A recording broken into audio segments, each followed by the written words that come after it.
All right, so without further ado, let's get going. So you notice we were sort of in the back part of this room the last time we did a show here, but now it is a care center with a full-time veterinarian on staff, and he is Dr. Alex Becket, and he joins us. How are you, Doc? I'm doing really well. Thanks for having me here. Yeah, thanks for being with us. Thanks. It's really nice to have you.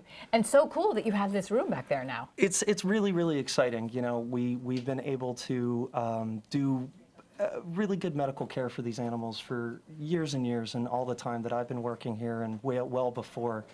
But with the donations and the giving of that provided the veterinary center, it's really been able to give us the opportunity to provide medical care in-house right away. We don't have to wait for appointments on outside veterinary hospitals, and we don't have to burden them with our needs because they're really busy right now too. So tell us about everything that's offered in this little room to Cape Ann Animal Aid. Yeah. Via you. So we do pretty much everything that a regular veterinary office would do. We do physical exams, we can do surgery, spay-neuter surgeries, vaccinations, preventative medicine. We can treat certain amounts of conditions and wounds. I have a little blood analyzer machine, some capabilities to do ultrasound, all of those kinds of things. So it's a pretty consistent sort of full setup.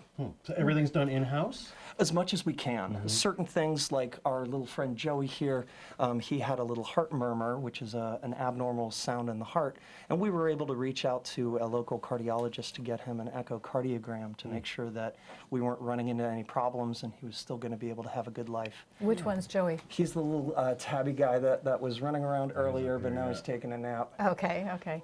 So I'm kind of curious, we've all been reading in the news about the animals coming up from Kentucky, so disaster in the country. Yeah. What, and Cape Ann Animal Aid is known for getting animals from Puerto Rico and Texas. And so what are you looking at when you see these animals arrive, these rescue animals? What kind of states of wellness are they in? On the whole, they're in a good state of wellness, I would say. You know, we work with a lot of really great rescue groups in Texas, Georgia, Puerto Rico, Turks and Caicos, lots of different places. And they do the preliminary work for us, which is really, really great. They have to be healthy enough for transport, which is a certain standard of health care. And then when they get here, I really look for any sort of health problems that I would normally look for in any other animal locally or from just a couple of states over. Usually, the main concerns are snotty noses and diarrhea, and so you Just know. like us. I tell folks this is a bit like daycare. Somebody's going to come home with a snotty nose. Yeah. But you know, the nice thing is that the process is we get these animals in. They go into a quarantine area for 48 hours. At the end of that quarantine, I do a physical exam on them and make sure they're healthy, and then they can be moved into the general population of the shelter. Nice.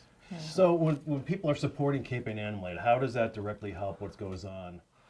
It's basically a one-to-one ratio these days. You know, the funding that we get for the veterinary department enables us to not have to reach out for those kinds of services and products to other veterinarians, and so we can do everything in-house. And so that generosity has enabled us to put in an operating table, an anesthesia machine, like I said, a blood analyzer. All of these folks started coming out of the woodwork, and the funding is really right now, the need for funding is to continue the work that we're doing and keep it up. Yeah. What are the numbers like for you, Dr. Becket? I mean, because you know the turnover here is amazing. Right. I do between 30, 35 surgeries a week, and then I'll see anywhere. It depends. The transports, disaster areas affect the number of transport that we're able to get. If it's too hot or too cold, we can't get animals in from far away places. But Because they can't be transported through the bad weather? correct. Oh, yeah, okay. you have to have a certain set of environmental standards to be able to transport these animals safely. It can't be too hot or too cold. And but the numbers really depend. Some weeks I'm doing 150 physical exams on top of the day-to-day routine care. I have a wonderful staff that helps me out here, both in the vet clinic and in the animal care workers up in the kennel. Wow. So Talk to Becket. What led you to veterinary medicine, and why do you love what you do? Because you can tell.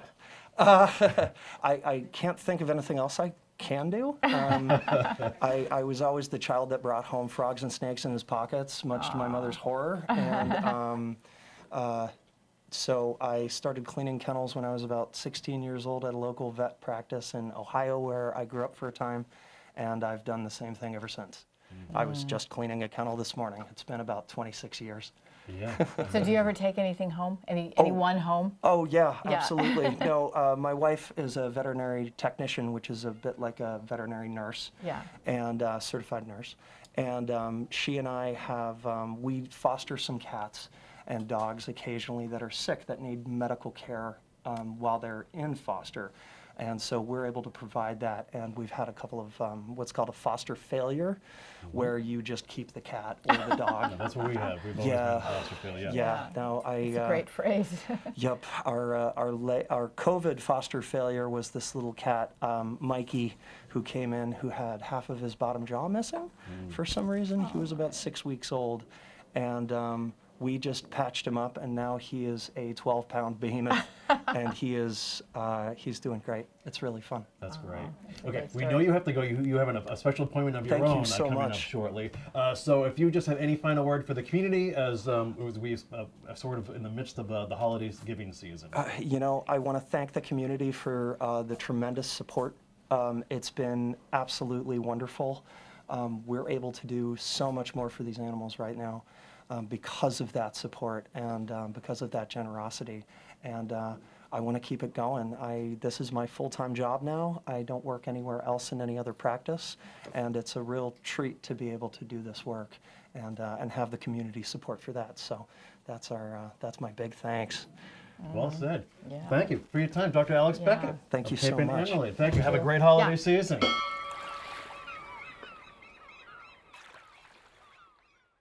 Interested in a sponsorship? Email sponsor@1623studios.org to learn more.